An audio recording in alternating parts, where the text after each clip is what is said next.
So this person says positioning and exploiting space is huge. Haaland at City, regarded as one of the best. Harry Kane at Bayern. In some games, they have about 8 touches all game, but score about a half a goal a game. And here's the thing. Space and positioning, of course it matters. However, in the context of this comment, what you're suggesting is that training technical skills does not matter because you only touch the ball 8 times. But the problem with this logic is, if you're only touching the ball 8 times in a game, both you need to make sure you're actually maximizing those touches and executing them, which means thousands of touches in practice. But also, if you're only getting 8 touches in a game, you're simply not getting enough touches, period, to get better. So here's the thing. At the end of the day, I'm still right. The majority, most important thing is what you can do with this ball. You need to be able to take the ball out of there and settle it at your feet. You need to be able to turn and make a pass. You need to be able to receive that, turn again, maybe do a move and beat an opponent.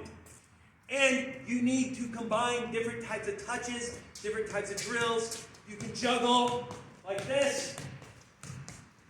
After so many touches, put it over my head, control. The reality is this.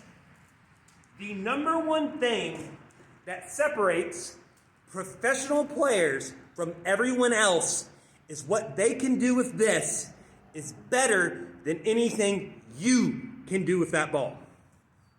The next most important thing is actually probably going to be their physical abilities. The professional players are bigger than you, they're faster than you, they're stronger than you, they're more aggressive, they're fitter than you, they can last more often. Then the final piece of the puzzle is that tactical and game IQ.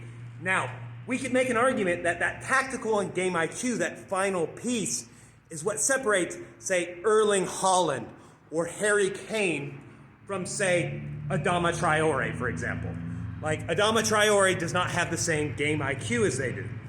But at the end of the day, if your argument is we shouldn't focus on practicing technique, we shouldn't learn to make our touches better, we shouldn't do technical skills in isolation, all you're telling me is that you're not willing to put in the work to actually get better at the game.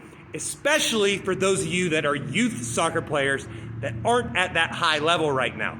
Maybe Erling Haaland and Harry Kane can do most of their technical work at a maintenance level and focus more on tactics.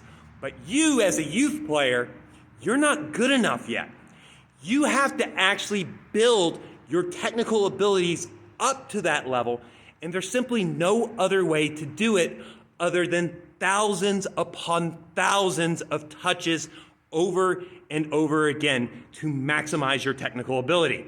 And once you have that, that's when we can put in the other aspects of the game. Your physical abilities, your speed, agility, acceleration, strength, endurance. Then we add in our tactical setups, how you're moving off the ball, how you're supposed to pass the ball and play the ball when you receive it, things like that. All of it matters. There isn't one part of the game that doesn't matter. But one of the things I'm going to let you in on, if the positioning, exploiting space, because game IQ was the most important thing, a player like Zinedine Zidane could play forever because how many players are smarter than him? Even Pep Guardiola, when he was a player, if brains was the most important thing overall, Pep Guardiola probably would have been closer to Diego Maradona in his ability, not what he actually was. He was still a great player, of course, but he wasn't Diego's level.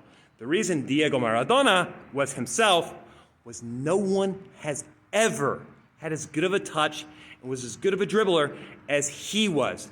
The only exception, maybe Messi.